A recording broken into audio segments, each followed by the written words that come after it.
Bonjour à tous et bienvenue pour le 9e jour de notre challenge. Aujourd'hui on va voir une posture assise, Paschimottanasana, la posture de la pince. Donc c'est une posture de flexion avant assise. Elle va permettre l'étirement intense de tout l'arrière du corps. Elle va faire circuler l'énergie vitale, le prana, dans l'arrière du corps à travers la Sushumna qui est située dans la colonne. Elle va permettre aussi de ranimer le feu digestif en venant contracter, en venant pousser, compresser les organes digestifs, et elle va permettre de conférer une bonne santé. Alors, quelques recommandations pour ne pas avoir de problème. Si vous souffrez de douleurs lombaires ou cervicales, si vous êtes en pleine crise de sciatique ou de lombalgie, si vous souffrez d'hernie discale, il va falloir faire très attention dans cette posture. Ça ne va pas être recommandé, notamment si vous êtes en pleine crise, si les douleurs sont vraiment aiguës. Il va falloir vous abstenir. Si vous souffrez aussi de blessures ou d'inflammations sur les muscles de l'arrière des jambes, là aussi il va falloir être prudent. Si vous êtes enceinte ou si vous avez un peu d'embonpoint au niveau du ventre, vous écartez légèrement les jambes pour que votre ventre puisse passer entre vos cuisses. Si vous êtes indisposé, faites attention de ne pas aller trop intensément dans cette posture. En effet, on va éviter de compresser le ventre, notamment le bas du ventre, l'utérus, quand on a ses règles. Donc on fait attention à cela. Et donc on va voir cette posture et ses différentes modifications. Alors on va venir s'asseoir. Alors ce que j'aurais pu prendre c'est une couverture. Hop. Donc voilà, si vous manquez un peu de flexibilité, vous pouvez utiliser une couverture pour venir vous asseoir en étant les jambes devant soi. On écarte bien les muscles des ischions pour bien être assis sur les os des fesses.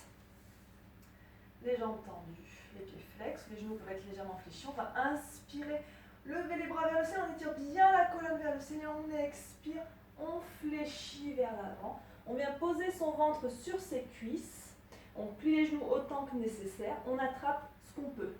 Si vous attrapez que les tibias, c'est pas grave. Si vous attrapez les chevilles, les orteils, vous pouvez attraper les pieds.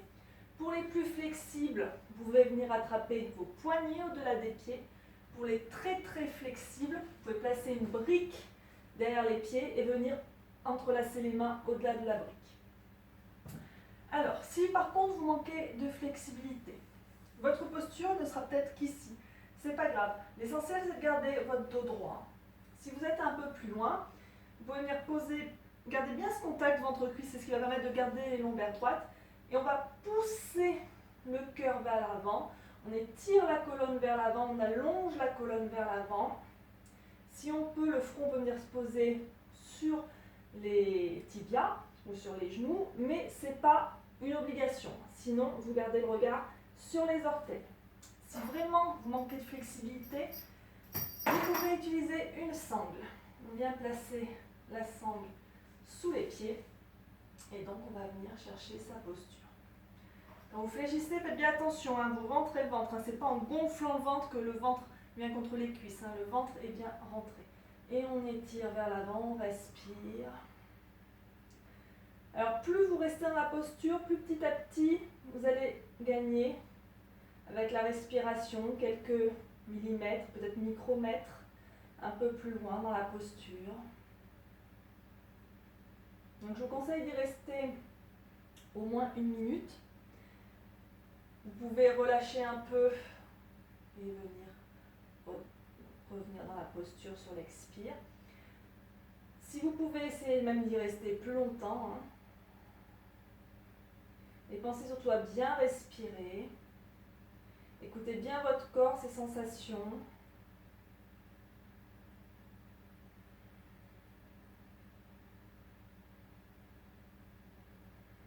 Éloignez bien les épaules des oreilles. Poussez votre cœur vers l'avant.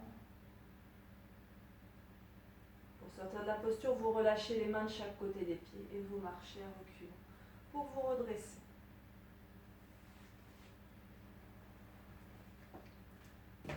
Donc vous l'aurez compris, l'important c'est de bien garder son dos droit, donc de bien avoir ce contact ventre-cuisse. Et comme pour la posture de flexion avant debout, il n'y a pas de honte à plier ses genoux, donc on n'hésite pas à plier ses genoux s'il faut pour amener ce ventre sur ses cuisses. Voilà pour aujourd'hui, j'attends vos photos. Merci, bye bye.